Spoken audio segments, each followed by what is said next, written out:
Good morning. आज हम पढ़ेंगे standard 4 English medium subject Gujarati निकालो, पेज नंबर 66, चैप्टर 5 खीणમાં તારા સાપુતારા।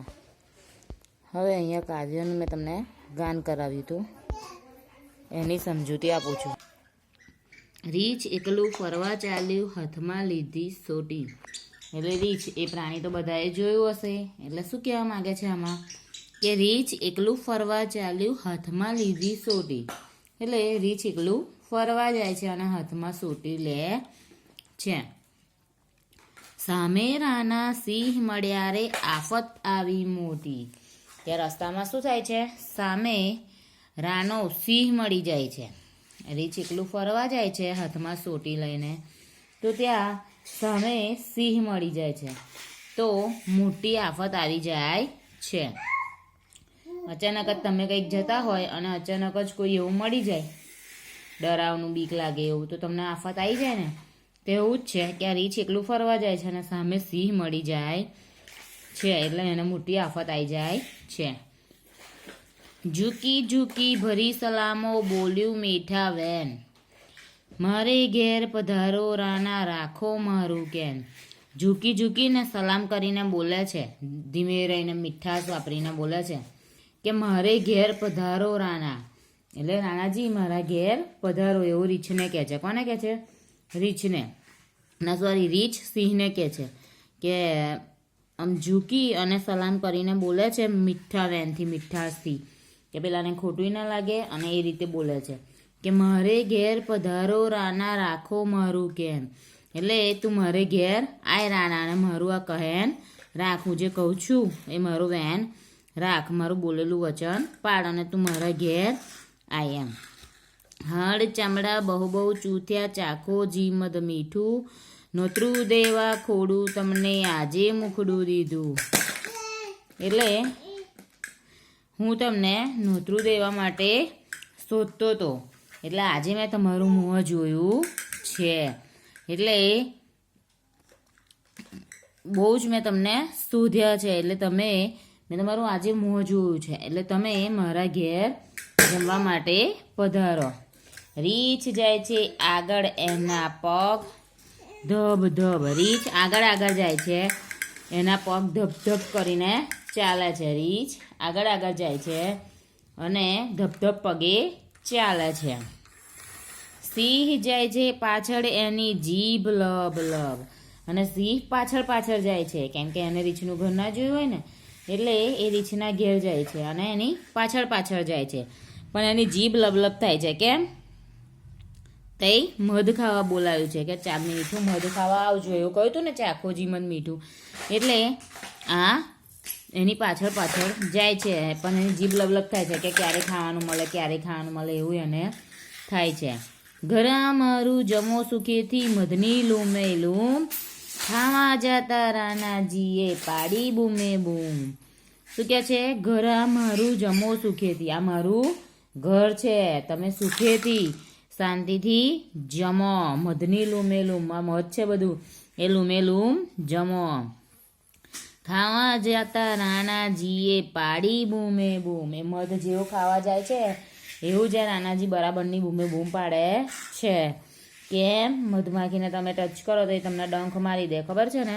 તો મધમાખીની આજુબાજુ પણ રહેવાય નહીં, ના તો મધપુડામાં જ બચકું ભરવા જાય છે, તો પછી એ શું હાલત થતી હશે? મધપુડાનું વન હતું એ નહીં માખોની પાર, એ શું હતું? મધપુડાનું વન હતું, એ મધપુડાનું આખું જંગલ હતું, ત્યાં માખોનો જરી કંઈ પાર નહોતો, હદપાર વગરની માખો હતી।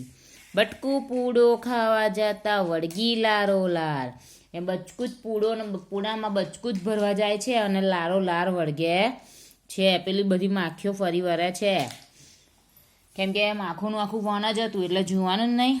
આંખે મોડે જીભે હોઠે, ડંખ ગનેરા લાગ્યા, એમ બધી માખીઓએ શું કર્યું? આંખે મોઢે જીભે હોઠે બધે ડંખ માર્યા। કોને? રીંછને। ખાધો બાપરે કરતા ત્યાંથી, વનરાજા તો ભાગ્યા, તેથી કેવું કરીને ભાગ્યા? ખાધો બાપરે, એવું કરતાં કરતાં વનરાજા ત્યાંથી સિંહ ભાગી જાય છે. રીંછ એકલું ફરવા ચાલ્યું, હાથમાં લીધી સોટી. સામે રાના સિંહ મળ્યા તા, આફત આવી મોટી. સામે સિંહ મળી જાય છે તો મોટી આફત આવી જાય છે. હવે આ કાવ્યમાં તમને સમજણ પડી? આમાં કશું છે ને, એ રીંછ એકલું ફરવા જાય છે હાથમાં સોટી લઈને, તો સામે સિંહ મળી જાય છે તો મોટી આફત આવી જાય છે, કેમ કે સિંહ ખાઈ જાય એટલા માટે. તો શું કરે છે કે સિંહને હોય આઈડિયા મગજ વાપરી લે છે રીંછ, અને સિંહની સામે જઈને એવું કરે છે કે આમ નીચી નજરથી ઝૂકીને સલામ કરીને મીઠા વેણથી, મીઠી બોલીથી વાત કરે છે એની જોડે કે મારે ઘેર પધારો રાણા, રાખો મારું કેન. એટલે નાનાજી તમે મારા ઘેર આવો, મારું ઘેર રાખો, બોલું છું એ રાખો મારો બોલ. હાડ ચામડા બહુ બહુ ચૂથ્યા, ચાખો જી મધ મીઠું, નોતરું દેવા ખોડું તમને આજે મોકળું દીધું. હાડ ચામડા એટલે કે તમે હાડ ચામડાના માંસ બહુ બહુ ખાધા છે, હવે મારા ઘેર તમે મધ ખાવા પધારો, મીઠું મધ. નોતરું દેવા ખોડું તમને, એટલે નોતરું દેવા તમને શોધતો હતો પણ આજે તમારું મોં જોયું. એવું કરીને આઈડિયા વાપરી લે છે. રીંછ જાય છે આગળ, એના પગ ધબ ધબ.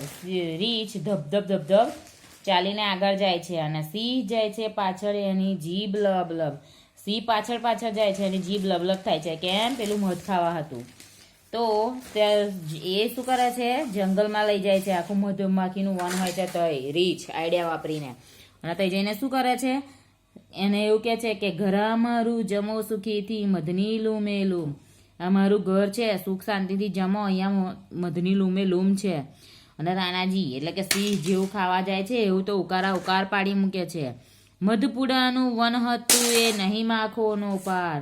તઈ શું હતું? મધપુડાનું આખું જંગલ હતું, તઈ આંખોનો પાર નહીં. આ સિંહ જેવો બચકું ભરવા જાય છે અને આખી લારો લાર વળગી જાય છે. આંખે મોઢે જીભે હોઠે ડંખ ગનેરા લાગ્યા. એ બધી માખીઓ સિંહને ફરી વળે છે અને બધે ડંખ લગાડે છે, અને ત્યાંથી ખાધો બાપરે કરતા વનરાજા, ત્યાંથી જંગલના રાજા સિંહ ભાગી જાય છે.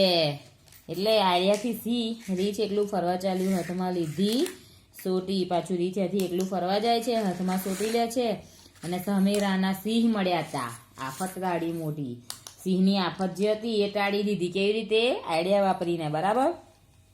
એટલે એમાં સિંહ ફરવા જાય, રીંછ ફરવા જાય છે, સામે રીંછ પેલું સિંહ મળી જાય છે, અને આઈડિયાથી એને ભગાડી મૂકે છે, અને આ રીતે રીંછ પોતાનો જીવ બચાવે છે. સમજણ પડી ગઈ તમને આ કાવ્યમાં? કોઈ ક્વેશ્ચન છે આમાં? એ જ છે આખા કાવ્યમાં, બરાબર, કે રીંછ ફરવા જાય છે અને સિંહ મળી જાય છે, તો સિંહ એને ખાઈ ના જાય એટલા માટે મધની લાલચ આપે છે અને ફસાઈને લઈ જાય છે, અને ત્યાં જઈને પેલાને મધમાખીઓ ફરી વળે છે, એટલે સિંહ ત્યાંથી નાસી ભાગે છે, અને આમ રીંછનો જીવ બચી જાય છે. સમજણ પડી? તો આજનું તમારું હોમવર્ક છે ખાલી કાવ્ય રીડ કરવાનું છે. Thank you.